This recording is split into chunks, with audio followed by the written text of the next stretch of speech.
ನಮಸ್ಕಾರ. ಜಿಜಿ ವಿರುದ್ಧ ಗೆದ್ದು ಫೈನಲ್ಗೆ ಎಂಟ್ರಿ ಕೊಟ್ಟಿತು ನೋಡಿ ಆರ್ಸಿಬಿ ಪಡೆ. ಈ ಮೂಲಕ ಸೃಷ್ಟಿ ಆಯಿತು ಹಲವು ದಾಖಲೆಗಳು. ಇನ್ನು ಆರ್ಸಿಬಿ ವರ್ಸಸ್ ಜಿಜಿ ನಡುವಿನ ಹೈಲೈಟ್ಸ್ ಹೇಗಿತ್ತು, ಇನ್ನು ಆರ್ಸಿಬಿ ಬರೆದ ದಾಖಲೆಗಳೆಷ್ಟಂತ ಈ ಒಂದು ವಿಡಿಯೋದಲ್ಲಿ ಪ್ರತಿಯೊಂದನ್ನು ಕೂಡ ಡಿಟೇಲ್ ಆಗಿ ತಿಳಿಸ್ಕೊಡ್ತಾ ಹೋಗ್ತೇನೆ.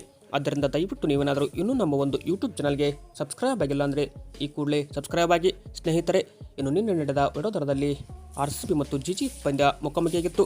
ಈ ಒಂದು ಪಂದ್ಯದಲ್ಲಿ ಟಾಸ್ ಗೆದ್ದಿದ್ದು ಜಿಜಿ ತಂಡ.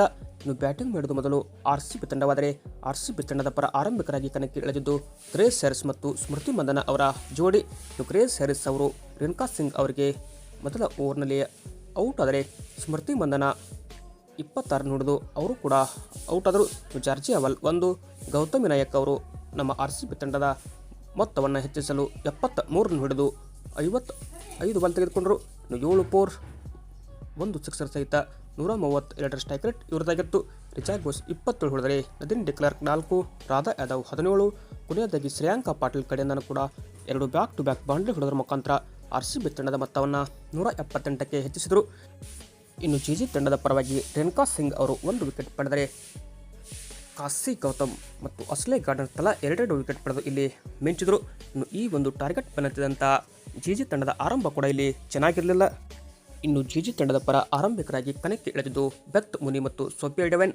ಇವರು ಕಡೆಯಿಂದ ಕೂಡ ಯಾವುದೇ ತರಹದ ಆರಂಭ ಚೆನ್ನಾಗಿ ಬರಲಿಲ್ಲ. ಅಂದರೆ 3 ರನ್ ಆದಾಗ ಬೆತ್ ಮುನಿ ಅವರು ಔಟ್ ಆದರೆ ಸೋಫಿಯಾ ಡೆವೆನ್ ಕೂಡ ಅದೇ ಓವರ್ನಲ್ಲಿ ಔಟ್ ಆಗ್ತಾರೆ.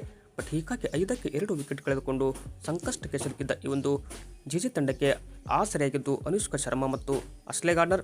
ಇನ್ನು ನಂತರ ಬಂದಂತಹ ಕನಿಕಾ ಅಹುಜಾ ಕೂಡ ಶೂನ್ಯಕ್ಕೆ ಬೆಲ್ ಅವರ ಬಾಲಿಂಗ್ನಲ್ಲಿ ಔಟ್ ಆಗ್ತಾರೆ.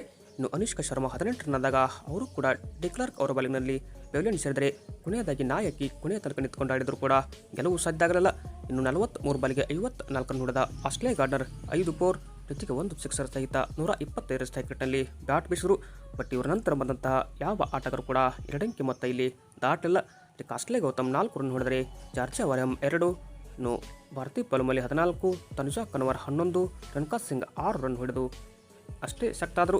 ಹೀಗಾಗಿ ಅಂತಿಮವಾಗಿ ಜಿಜಿ ತಂಡ 20 ಓವರ್ಗೆ 8 ವಿಕೆಟ್ ಕಳೆದುಕೊಂಡು 117 ರನ್ ಮಾತ್ರ ಹೊಡೆಯಲು ಶಕ್ತವಾಯಿತು. ಈ ಮೂಲಕ 61 ರನ್ಗಳ ಹೀನಾಯಸಲು ಅನುಭವಿಸಿದ ಜಿಜಿ ತಂಡ ಇನ್ನು ಆರ್ಸಿಬಿ ತಂಡ ವಡೋದರದಲ್ಲಿ ಮೊಟ್ಟ ಮೊದಲ ತಂಡವಾಗಿ ಈ ಬಾರಿ ಡಿಪೆಂಡ್ ಮಾಡಿಕೊಂಡ ತಂಡವಾಯಿತು. ಈ ಮೂಲಕ ಈ ಒಂದು WPLನಲ್ಲಿ 6ಕ್ಕೆ 6 ಪಂದ್ಯ ಗೆದ್ದ ದಾಖಲೆಯನ್ನು ಕೂಡ ಆರ್ಸಿಬಿ ತಂಡ ಬರೆದಿದೆ. ಹೀಗಾಗಿ ಮೊಟ್ಟ ಮೊದಲ ತಂಡ ಎಂಬ ಹೆಗ್ಗಳಿಕೆ ಕೂಡ ಆರ್ಸಿಬಿ ಹೆಸರಲ್ಲಿತ್ತು. ಈಗ ಪಾಯಿಂಟ್ಸ್ ಟೇಬಲ್ ಕಡೆ ನಾವು ನೋಡ್ತಾ ಬರುವುದಾದರೆ ಈ ಒಂದು WPL 2026ರ ಪಾಯಿಂಟ್ಸ್ ಟೇಬಲ್ ಕಡೆ ನೋಡ್ತಾ ಬರೋದಾದರೆ ಆರ್ಸಿಬಿ ತಂಡ ಮೊಟ್ಟ ಮೊದಲ ತಂಡವಾಗಿ ಈ ಬಾರಿ ಪ್ಲೇ ಆಫ್ಗೆ ಕ್ವಾಲಿಫೈ ಆಯಿತು. ಅಂದರೆ 5 ಪಂದ್ಯ ಆಡಿ 5 ಗೆದ್ದು ಆರ್ಸಿಬಿ ತಂಡ ಪ್ಲಸ್ 1.882 ರನ್ ರೇಟ್ ಹೊಂದಿರುವ ಆರ್ಸಿಬಿ 10 ಅಂಕ ಸಂಪಾದಿಸಿದರೆ ಎಂಐ ತಂಡ 2ನೇ ಸ್ಥಾನದಲ್ಲಿದೆ.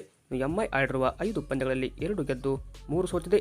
ಹೀಗಾಗಿ 4 ಅಂಕ ಸಂಪಾದಿಸಿರುವ ಎಂಐ ತಂಡ ಇನ್ನು 3ನೇ ಸ್ಥಾನದಲ್ಲಿ ಯುಪಿಆರ್ಎಸ್ ತಂಡವಿದ್ದರೆ 5 ಪಂದ್ಯ ಆಡಿ 2 ಗೆದ್ದು 3 ಸೋತಿದೆ. ಇವರು ಕೂಡ 4 ಅಂಕ ಸಂಪಾದಿಸಿದರೆ ಜಿಜಿ ತಂಡ 4ನೇ ಸ್ಥಾನದಲ್ಲಿದೆ.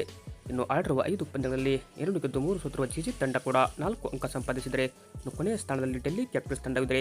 ಡೆಲ್ಲಿ ಕ್ಯಾಪಿಟಲ್ಸ್ ತಂಡ ಆಡಿರುವ 4 ಪಂದ್ಯಗಳಲ್ಲಿ ಗೆದ್ದದ್ದು ಕೇವಲ 1 ಮಾತ್ರ.